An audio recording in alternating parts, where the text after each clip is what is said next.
Qué gozo nuevamente estar y hoy vamos a empezar una carta, ¿sí? Vamos a empezar de cero a estudiar una epístola, ¿sí? Vamos a tratar de terminarla toda incluso, ¿sí? Y es un gozo poder estudiar la palabra del Señor, tener a nuestra disposición y poder estudiarla, y no solamente estudiarla, Señor, sino que vivirla, ¿sí? Poder practicar y ser hacedores de lo que escuchamos, lo que leemos y lo que estudiamos. Y la carta que vamos a estudiar y vamos a arrancar hoy es la epístola de Pablo a los Colosenses, ¿sí? Así que le invito a abrir en la epístola a los Colosenses.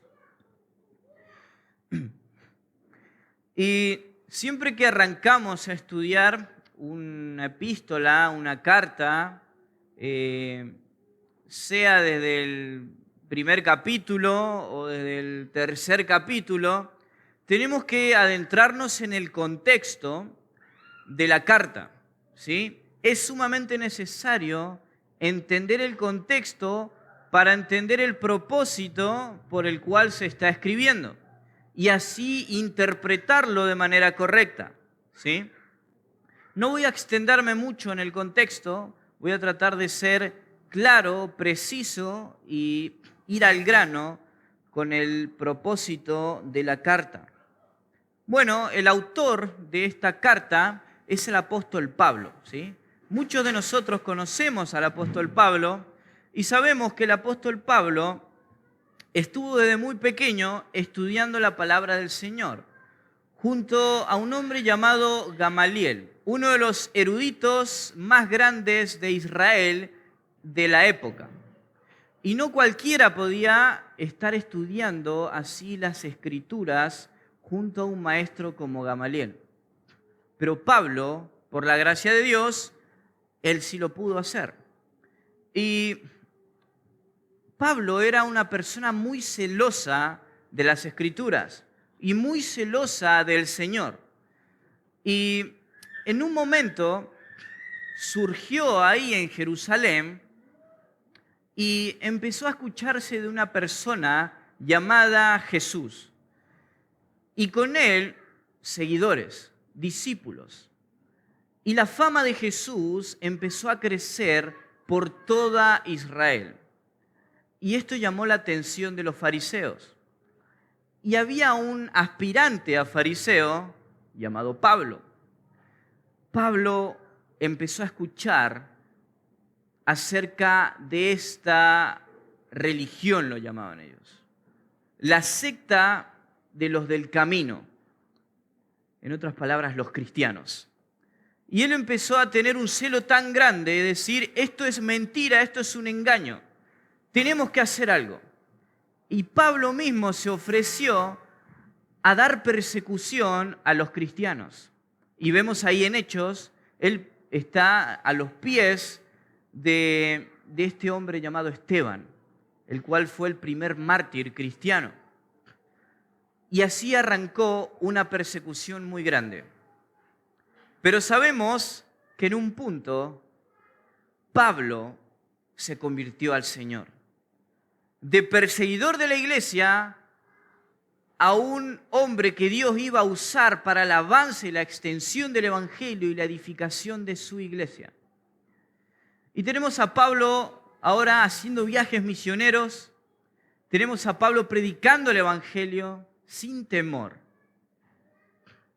Y en un momento él llega a un lugar llamado Éfeso. Y ahí tenemos la carta a los Efesios. Y él pasa por un momento y los de Efesios dicen, por favor, Pablo, quédate y seguí enseñándonos. Y él dice, no, tengo que ir de camino a Jerusalén y después vuelvo. Se va a Jerusalén y luego vuelve a Éfeso. Y en Éfeso vemos en la carta de Hechos que se abre una especie de escuela y de seminario de un hombre llamado Tirano, ¿sí? Hermoso nombre para poner a sus hijos, ¿sí? Y empieza a enseñar en esta escuela. Y enseña durante 2 años. Y dice Hechos que hay muchas personas que entendieron el Evangelio y venían muchas personas de todos lados. En otras palabras, se abrió un seminario donde Pablo enseñó y predicó el Evangelio.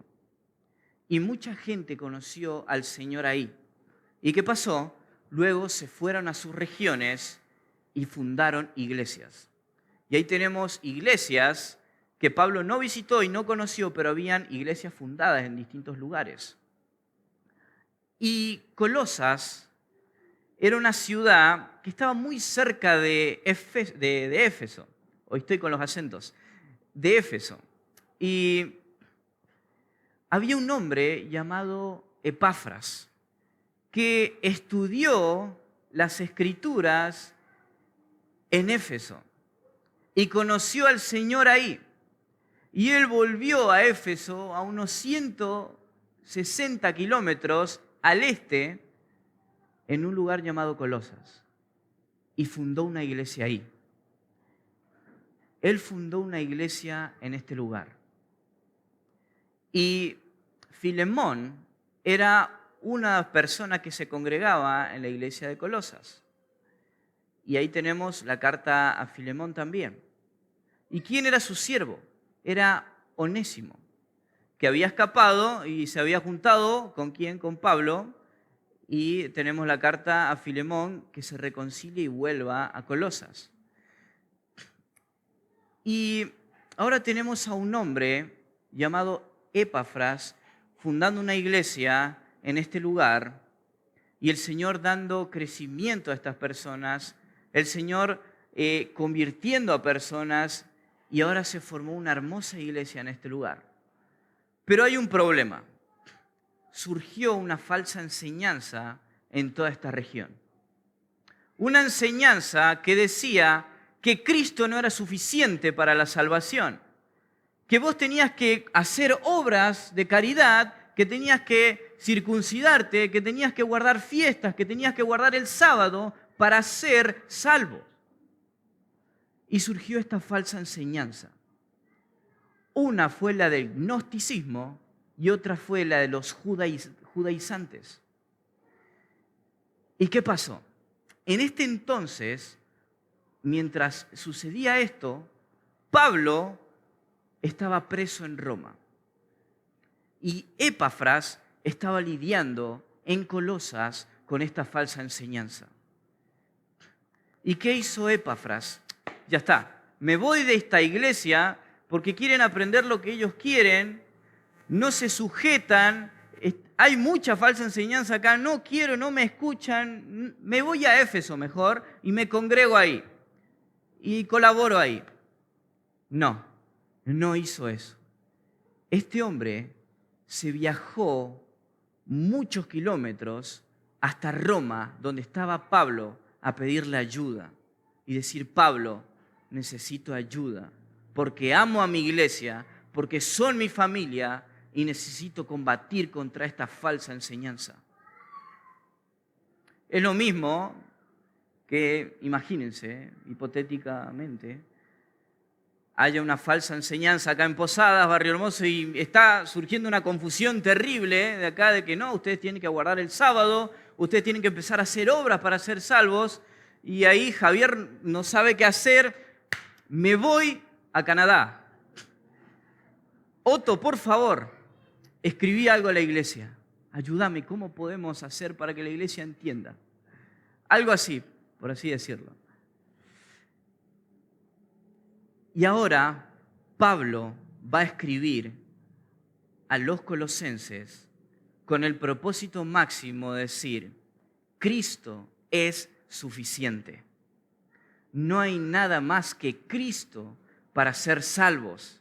No hay nada más que Cristo para la edificación de su iglesia. No hay nada más que Cristo para todo. Cristo es suficiente. Y ese es el propósito de la epístola a los colosenses. Entonces, entendiendo ahora el contexto de por qué se escribe y los problemas que había, vamos a poder adentrarnos a estudiar esta carta. Y vamos a empezar desde el capítulo 1, versículo 1 al 8. ¿Sí? Acompáñenme con la lectura.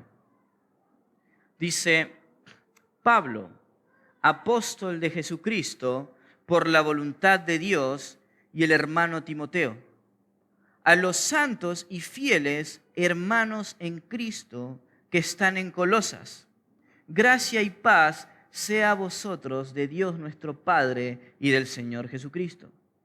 Siempre orando por vosotros, damos gracias a Dios, Padre de nuestro Señor Jesucristo, habiendo oído de vuestra fe en Cristo Jesús y del amor que tenéis a todos los santos, a causa de la esperanza que os está guardada en los cielos, de la cual ya habéis oído por la palabra de verdad, la palabra verdadera del Evangelio, que ha llegado hasta vosotros, así como a todo el mundo, y lleva fruto y crece también en vosotros, desde el día que oísteis y conocisteis la gracia de Dios en verdad, como lo habéis aprendido de Epafras, nuestro consiervo amado, que es un fiel ministro de Cristo, para vosotros, a quien también nos ha declarado vuestro amor en el Espíritu.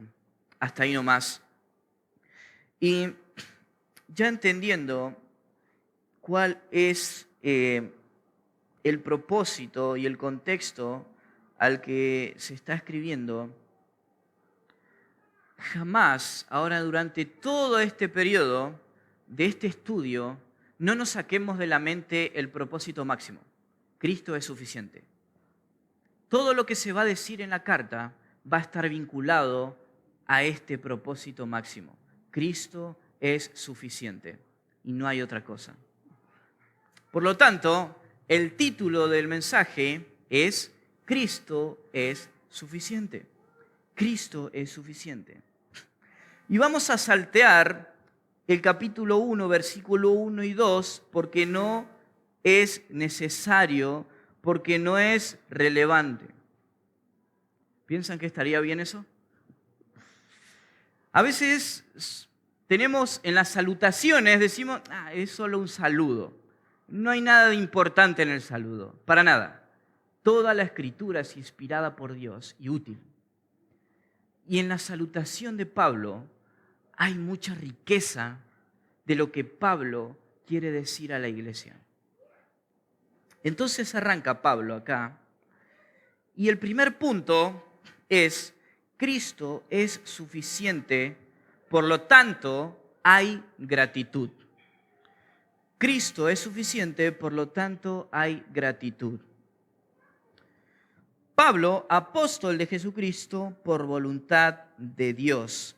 Pablo arranca su salutación y empieza presentándose como un apóstol. La palabra apóstol en el texto griego significa mensajero o enviado para un propósito, ¿sí? Mensajero o enviado. Y él no dice, yo soy enviado por mi propia voluntad, soy enviado porque yo quiero o porque yo me estoy autonombrando. No, en ningún momento Pablo hace referencia a eso. Pablo dice, apóstol de Jesucristo por la voluntad de Dios. Y esa palabra voluntad es por el mandato y por el deseo del corazón de Dios. ¿Y dónde nosotros vemos cuando Dios mismo le hizo apóstol a Pablo? Cuando tuvo su encuentro con el Señor en el desierto.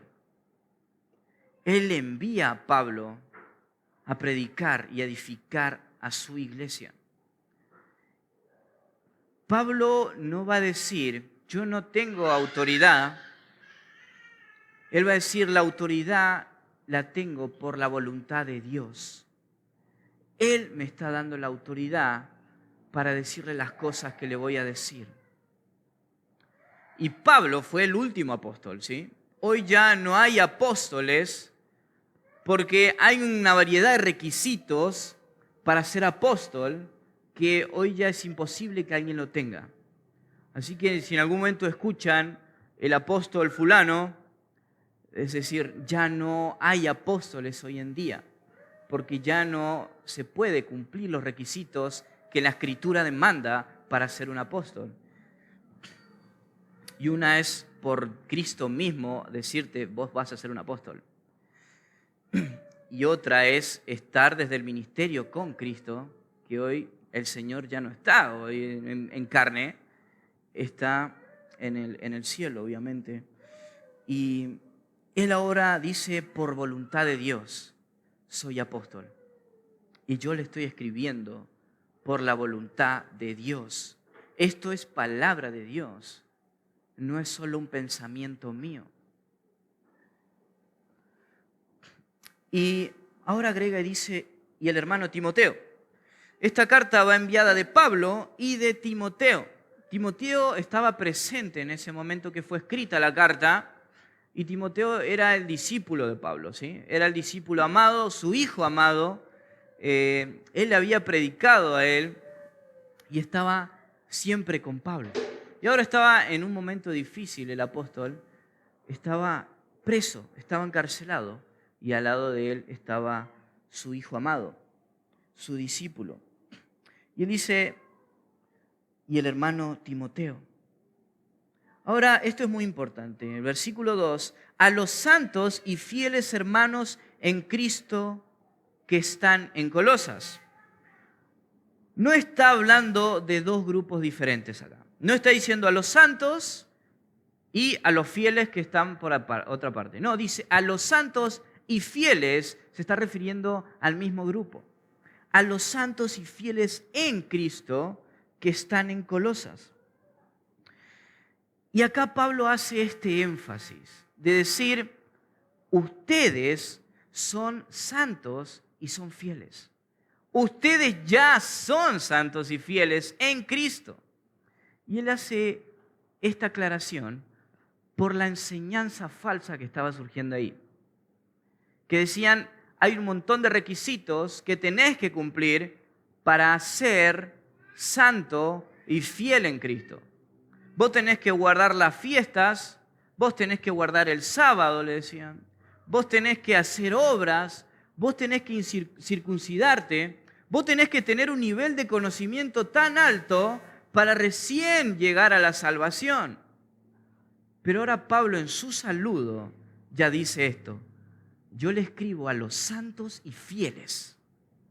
Y esto en el texto original nos da la idea de algo ya establecido y real. Los santos y fieles en Cristo. Ustedes ya están en Cristo. Y más adelante Él les va a decir por qué ya están en Cristo. Y es por el evangelio que ellos escucharon y que ellos creyeron. Desde un principio, en su salutación, Él ya empieza a dejar el fundamento de que Cristo es suficiente, de que no hay otra cosa para ser salvos. Tan solamente la gracia de Dios por la fe en Jesucristo. A los santos y fieles en Cristo que están en Colosas. Y dice, gracia y paz sea a vosotros de Dios nuestro Padre y del Señor Jesucristo. Pablo continúa con su saludo tan común y que toda salutación empieza así. Muchas veces pensamos que no es tan importante este saludo, gracia y paz. Bueno, es una forma tan común que saludaban, pero es sumamente importante que Pablo saluda así, más en este contexto. La palabra gracia, todos conocemos esa palabra charis en el texto original, que es regalo inmerecido. Un regalo que no te mereces. Es la gracia. Él dice gracia y paz. Esa palabra paz que nosotros conocemos y aparece en otros contextos, que habla de la paz que nosotros tenemos para con Dios.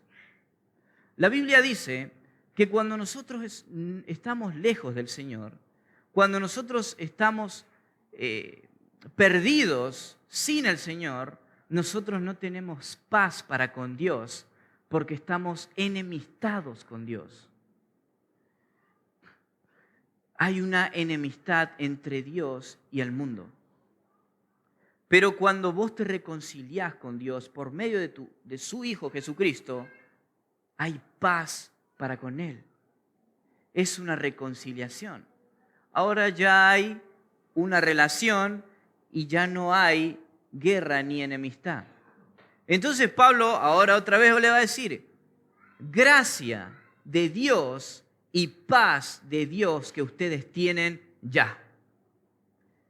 ¿Por qué? Porque Cristo es suficiente. Porque Cristo es suficiente.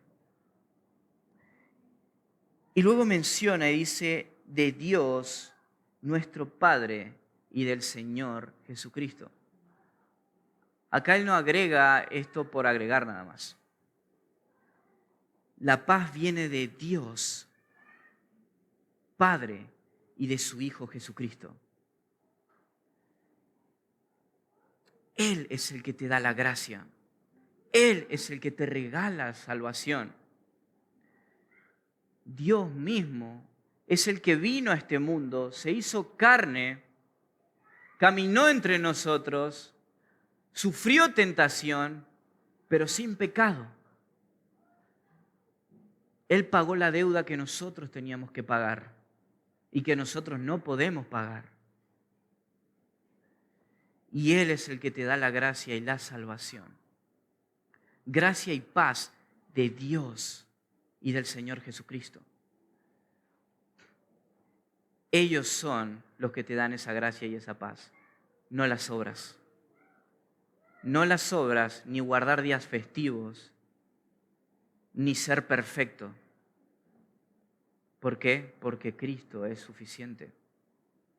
Cristo es suficiente. Ahora en el versículo 3, él dice, siempre orando por vosotros.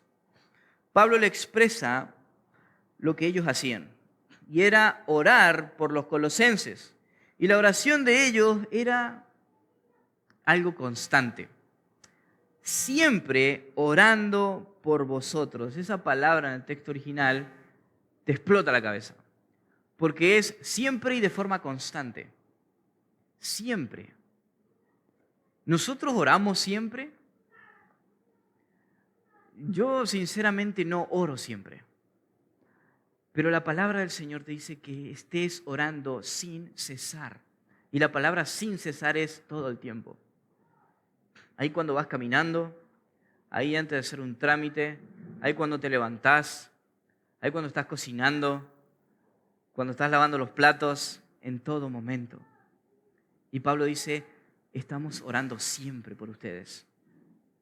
Y no es solo una forma de decir. En la palabra de Dios no hay formas de decir.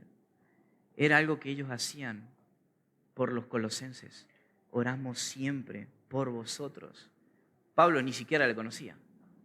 Pablo nunca estuvo en Colosas. Pablo no fundó la iglesia. El que fundó la iglesia fue una persona que estudió en el seminario donde él estaba enseñando. Pero él oraba por ellos. ¿Cuántos de nosotros oramos por cristianos que ni conocemos? ¿Lo estamos haciendo? ¿Está en nuestra lista de oración? Orar por aquellos que están en Gaza, nuestros hermanos que están en Gaza sufriendo ahora. Personas que están en Nigeria. Nadie está hablando de eso, pero como 800 cristianos mueren por día. Por persecución. Por el simple hecho de decir, yo confieso que Cristo es mi Señor. Y van y los matan. ¿Estamos orando por nuestros hermanos? Oramos por ellos. Y Pablo dice, oramos siempre.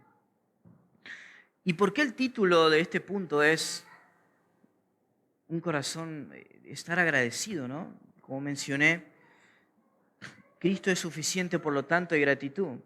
Porque la centralidad del pasaje de estos versículos enfatiza en esto, la gratitud.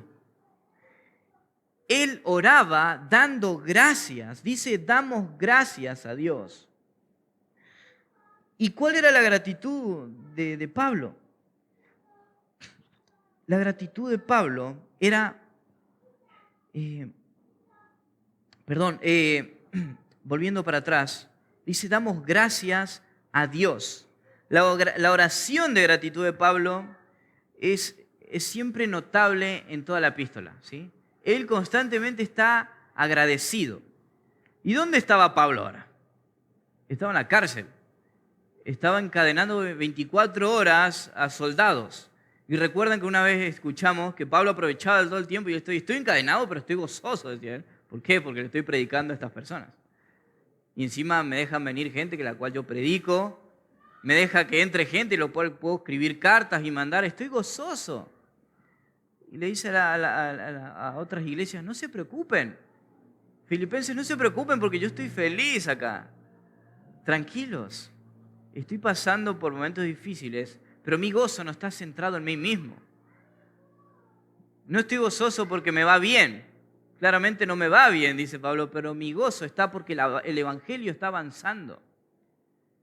Y acá le está diciendo, yo doy gracias a Dios, Padre de nuestro Señor Jesucristo. Y otra vez sigue agregando esto, Padre de nuestro Señor Jesucristo. Y siempre está enfatizando al Señor Jesucristo. ¿Por qué? Porque Cristo es suficiente. Pablo agrega que está dando gracias a Dios Padre y del Señor Jesucristo. Pablo va a enfatizar constantemente esto, porque él quiere poner la supremacía de Cristo por sobre todas las cosas. En una falsa enseñanza que decía, Cristo no es supremo.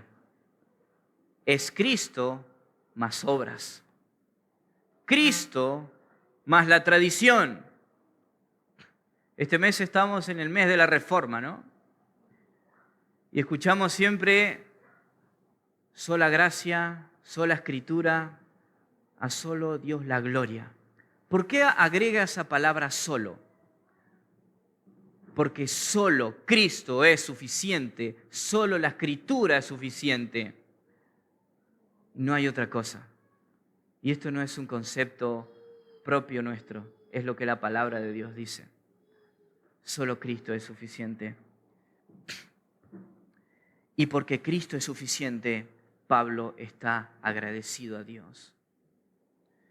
Él está sumamente agradecido porque Él es lo único para la salvación, Él es lo único para la santificación y Él es el único que edifica su iglesia.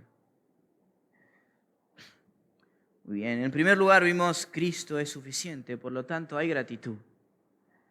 Y debe haber esa gratitud también en nosotros, porque no hay otra cosa que nosotros podamos hacer. No hay otra cosa que nosotros debamos alcanzar para esa salvación. Y en segundo lugar, Cristo es suficiente, por lo tanto habrá frutos. Cristo es suficiente, por lo tanto habrá frutos. Versículo 4. Habiendo oído de vuestra fe en Cristo Jesús y del amor que tenéis a todos los santos. Ahora acá él va a decir, Cristo es suficiente y va a ver estos frutos en su vida y es por lo tanto lo cual yo estoy agradecido porque se ve eso. No porque yo lo estoy viendo, sino porque viene un nombre que me está diciendo lo que ve. Dice, habiendo oído de vuestra fe, habiendo oído de vuestra fe en Cristo Jesús. Pablo está agradecido a Dios por la fe de los colosenses en Cristo Jesús. Él se alegra de que estas personas hayan puesto su confianza plena en Cristo. Pablo les dice, estoy agradecido. No le dice porque ustedes están obedeciendo la ley. No le dice, estoy agradecido porque están ganando su salvación. No le dice, estoy agradecido porque guardan el sábado, porque se están incircuncidando. No, dice, estoy agradecido porque escuché de vuestra fe en Cristo Jesús. Lo fundamental para que una persona pueda ser salva. Efesios 2, 8 y 9. Porque por gracia sois salvos, por medio de la fe. Somos salvos por gracia y la fe es el puente a la cual el Señor nos da esa salvación. Y esto no de vosotros, pues es don de Dios, no por obras para que nadie se gloríe. La salvación no es por obras. No es por obras. El que cree, Juan 3:36, el que cree en el Hijo tiene vida eterna. Pero el que rehúsa creer en el Hijo no verá la vida, sino que la ira de Dios está sobre él. ¿Ven cómo enfatiza el que cree, el que cree, el que cree, el que deposita su fe solo en Cristo? Cristo es suficiente. No tenés que poner tu fe en otra cosa. No hay esfuerzo humano que puedas hacer. Si estás creyendo hoy que hay esfuerzo humano, que tenés que poner de tu granito de arena para obtener tu salvación, o incluso para mantener tu salvación, entonces no has entendido lo fundamental. Solo Cristo es el que salva. La salvación no es por obras. No es todas nuestras obras están manchadas por el pecado. Todas. Romanos 3 dice, no hay quien busque a Dios. Todos se desviaron. Incluso te dice, te has vuelto inútil incluso para buscar a Dios. No podés. Es un regalo de Dios. Juan 3:16, porque de tal manera amó Dios al mundo que ha dado a su Hijo unigénito, para que todo aquel que en Él haga buenas obras, guarde el sábado, se esfuerce para ser salvo, no. Todo aquel que en Él cree, no se pierda, mas tenga vida eterna. Ahora Pablo estaba agradecido por eso, porque el fruto de esa fe fue la salvación. Él ha dado la salvación a esta iglesia en Colosas y él estaba totalmente agradecido. ¿Y por qué ellos tenían la salvación? Porque Cristo es suficiente. Luego dice, y el amor que tenéis a todos los santos. Esto es tremendo. Una de las evidencias de la salvación es el amor a los hermanos. Uno puede decir, pero ¿cómo podemos saber que mi hermano es salvo? ¿Cómo puedo saber yo que soy salvo? La Escritura dice, el amor es la evidencia primordial y clara de que hay salvación genuina en vos. Por lo tanto, Pablo está diciendo, estoy gozoso porque escucho que ustedes pusieron su fe en el Señor y no solamente es de que me lo dicen, sino que se están viendo los frutos de que ustedes son salvos genuinamente. ¿Y cómo se ven los frutos? Por el amor que tienen a todos los santos.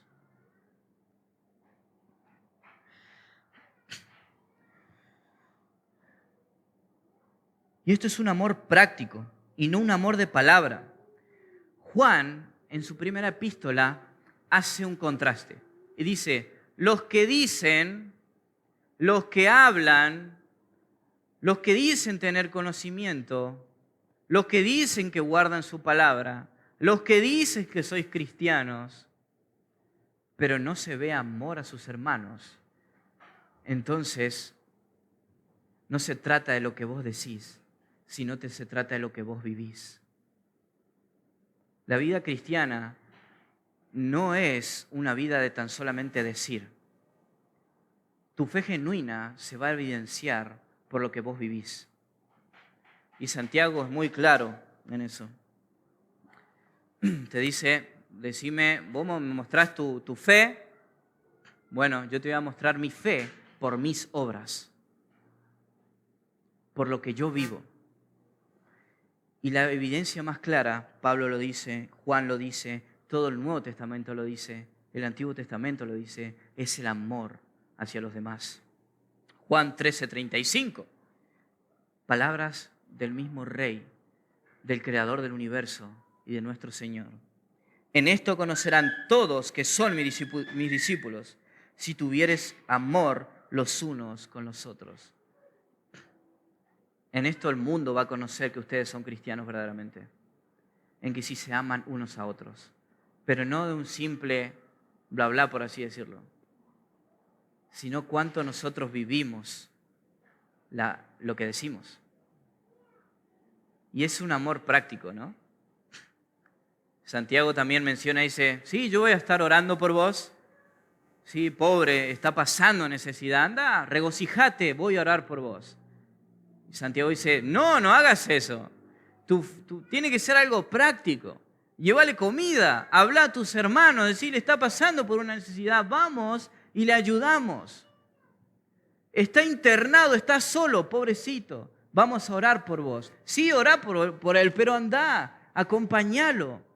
Si tenés que estar toda la noche despierto cuidándolo, está toda la noche despierto cuidándolo. Así se ve el amor práctico.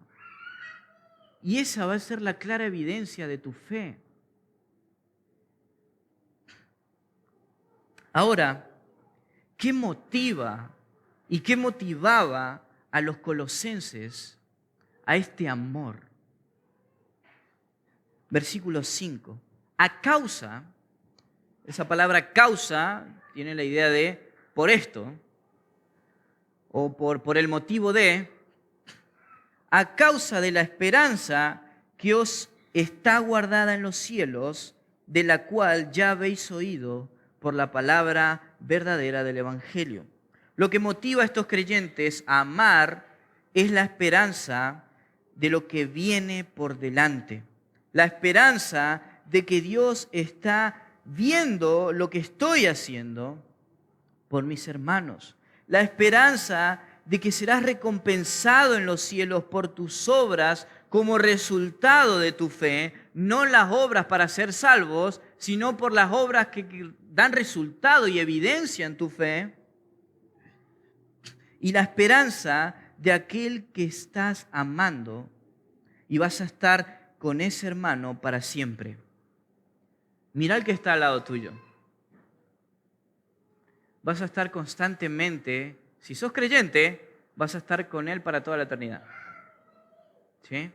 A veces yo le bromeo a los chicos y le digo, voy a hacer mi casita al lado de la tuya. No, me dicen, ¿cómo que no?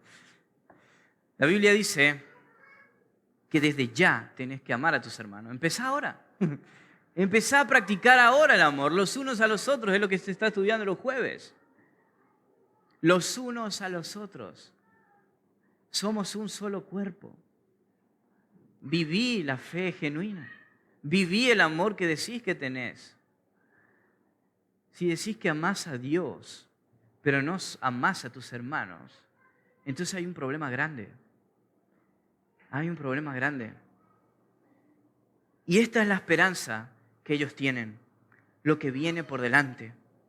Y vemos que en la Biblia, por ejemplo, vemos en Hebreos 11 y tenemos la lista de los héroes de la fe. Pero lo que nosotros olvidamos a veces de los héroes de la fe es la motivación por lo cual ellos hacían lo que hacían. Fíjense Hebreos 11, 24 al 26. Acompáñenme. Maxi.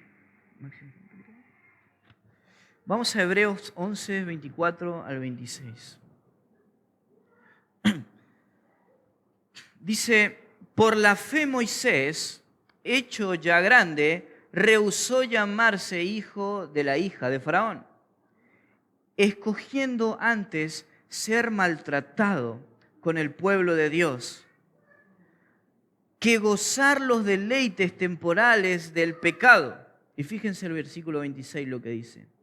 Teniendo por mayores riquezas el vituperio de Cristo que los tesoros de los egipcios. ¿Por qué? Porque tenía puesta la mirada en el galardón. Lo que viene por delante es lo que debe motivarte. ¿Qué es lo que motiva a que una persona muera por el Señor?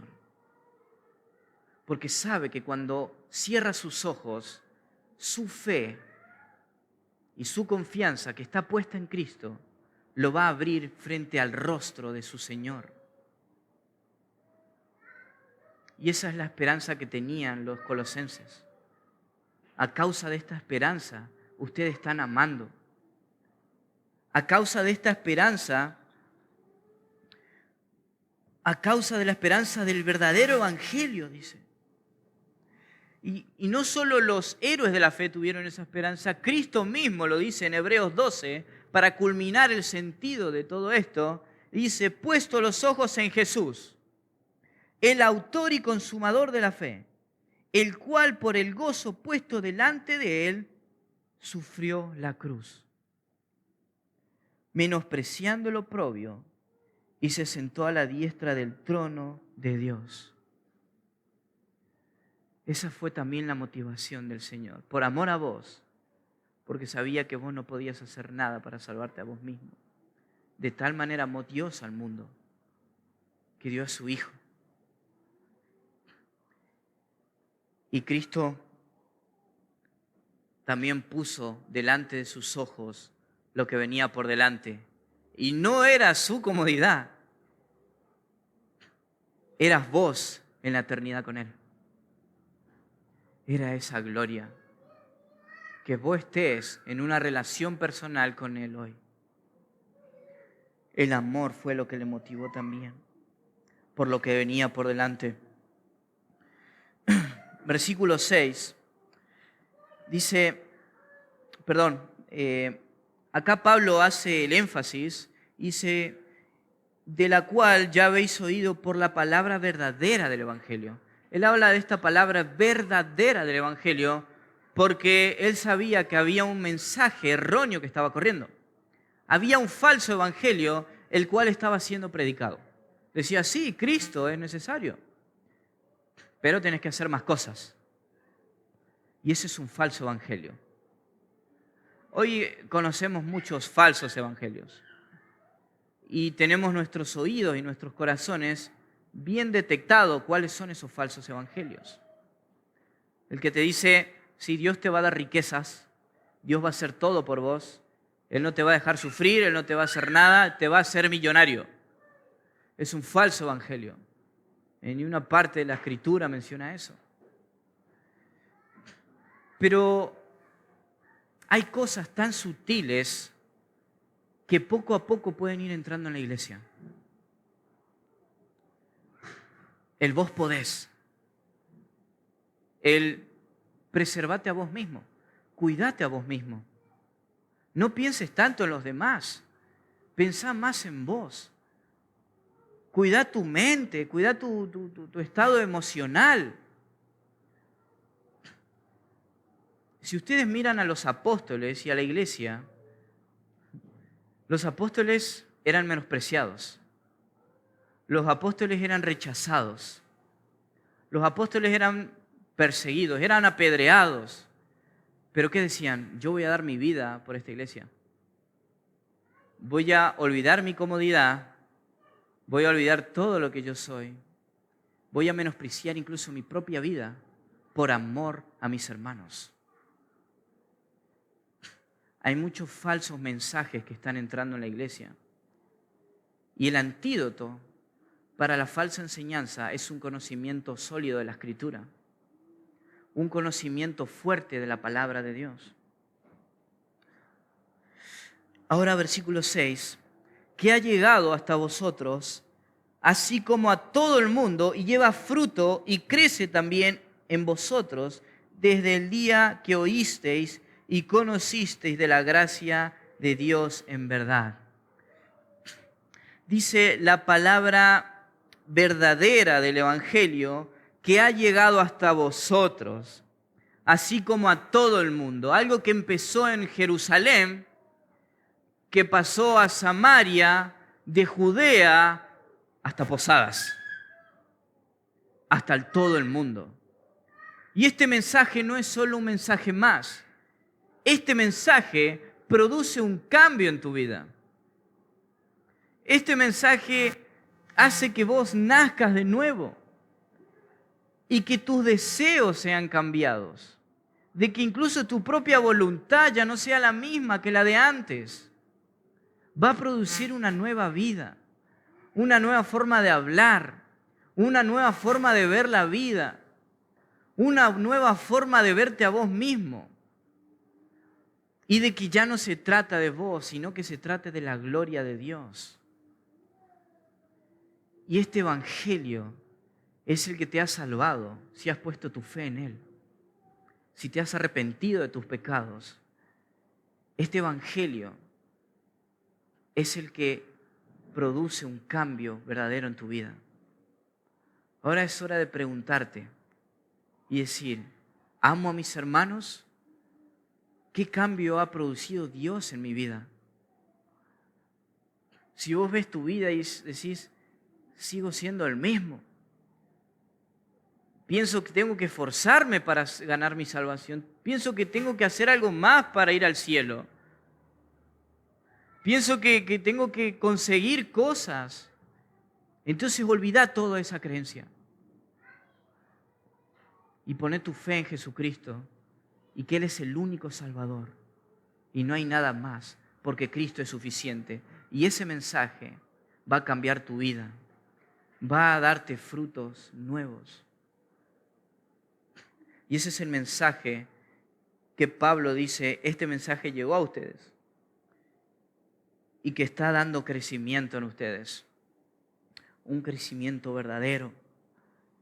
Empezó en Jerusalén, Samaria, Judea, Roma, Colosas, América, Argentina y por todo el mundo. Y tenemos que seguir predicando ese mensaje, el verdadero mensaje del Evangelio. Dice, como lo habéis aprendido de Epafras. Y podemos decir, como lo habemos aprendido de Otto, como lo hemos aprendido de Javier, como lo has aprendido, no sé, de Débora, como lo has aprendido de Andrés. El verdadero mensaje del Evangelio que alguien te predicó y que transformó tu vida, tu presente y tu eternidad. Ahora, Epafras era el pastor de la iglesia y él había predicado el Evangelio, el mensaje del Evangelio dado por Dios a través de una herramienta que él usa, que son las personas. Y esta persona era este hombre, Epafras, un hombre que no pensó en sí mismo, un hombre que fue y se preparó en una escuela, un hombre que volvió, fundó una iglesia, predicó el Evangelio y que ahora estaba luchando con una falsa enseñanza por preocupación por sus hermanos y se viajó kilómetros a buscar ayuda. No dijo, me voy de esta iglesia porque acá nadie me valora, acá nadie me escucha, acá no me siento apreciado, acá no me saludan bien. Si estamos pensando así, estamos pensando en nosotros mismos. No estás amando a tus hermanos. ¿Qué es el amor de Cristo? Es pensar en los otros y olvidarte de vos. Y este hombre se viajó kilómetros por amor a su iglesia, porque él entendía qué era la iglesia y de quién era la iglesia. Y Pablo quiere dar este énfasis también. Y ya vamos terminando, nuestro consiervo amado, que es un fiel ministro de Cristo, para vosotros, quien también os ha declarado vuestro amor en el Espíritu.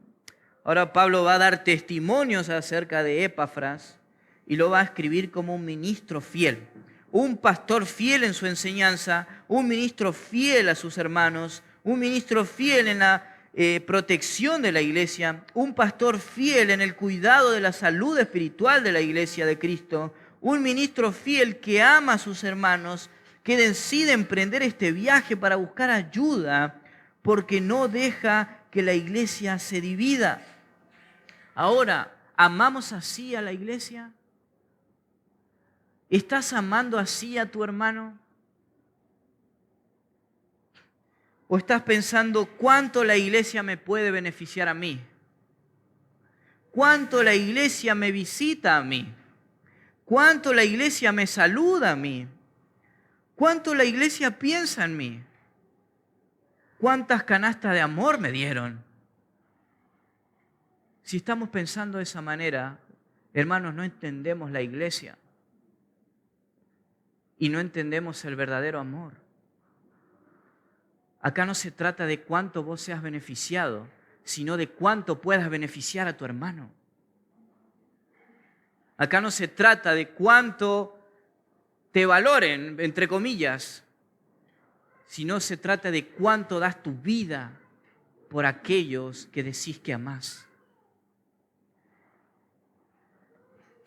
Y Epafras podía haber dicho a Pablo, esta iglesia no entiende, esta iglesia, mirá, se deja llevar por las falsas enseñanzas. Pero Pablo dice, Él nos ha dicho de su amor. Él me ha contado de cuánto ustedes aman. Él nos ha contado de cuánto crecimiento el Señor les ha dado. De vuestro amor en el Espíritu. Él no habló mal de la iglesia. Aun cuando le hacían cosas malas a él jamás habló mal de la iglesia. Ahora, ¿eso pasa en nuestra vida, queridos hermanos? Alguien nos hace algo y te quiero contar nomás para que esté orando. Ni aquel fulano o fulanita me dijo tal cosa. Para mí hizo todo mal, no está bien lo que hizo, me perjudicó. Cuando hablas mal de una persona, y siempre lo digo, estás queriendo exaltarte a vos mismo y dejar a tu hermano por debajo. Y estás creyendo una justicia propia que no tenés. Ahora, siempre lo digo también, no se trata de nosotros, hermanos. No se trata de mí. No se trata de nuestro beneficio. Se trata de nuestros hermanos. ¿Por qué? Porque Cristo es suficiente. Porque es su iglesia. Porque Él da fruto. Y estos frutos de amor solo Él nos puede dar. Ahora, después de todo lo que Pablo menciona en estos primeros versículos, él resalta a Cristo. Todo esto es por la gracia de Dios y no necesitamos nada más. Cristo es suficiente y debemos amar así a Cristo. Y ahora, a lo largo de toda esta carta, a lo largo de toda esta epístola, vamos a ver esto. Pablo jamás va a defender a Cristo, sino que lo va a exaltar y va a resaltar su gloria y lo que Él ha hecho. Y esa es la forma de defensa que Pablo va a dar. Así que va a ser una linda carta, una hermosa carta a la cual vamos a estudiar y que va a hablar a nuestros corazones, va a hablar a nuestra vida. Y recuerden siempre esto cada domingo que vamos a estudiar. Cristo es suficiente. Amén. Vamos a orar y vamos a finalizar.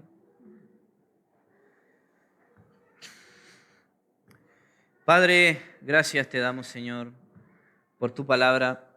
Gracias, Señor, porque hay tanta riqueza, Señor, en tu palabra. Hay tanta riqueza en lo que tú tienes para decirnos. Señor, incluso sea una salutación, Padre, es tu palabra. Es lo que tú tienes para decirnos. Señor, y que ahora podamos vivirlo. Podamos ser hacedores y no tan solamente oidores. Señor, que podamos salir ahí fuera y amemos a nuestros hermanos verdaderamente. Y no solo a nuestros hermanos, sino que amemos a todos, Señor, incluso a aquellos que no te conocen, Padre. Que podamos amarlo de una manera sacrificial. Y que podamos poner nuestra confianza en ti, incluso en esos frutos, Señor, que solamente tú das.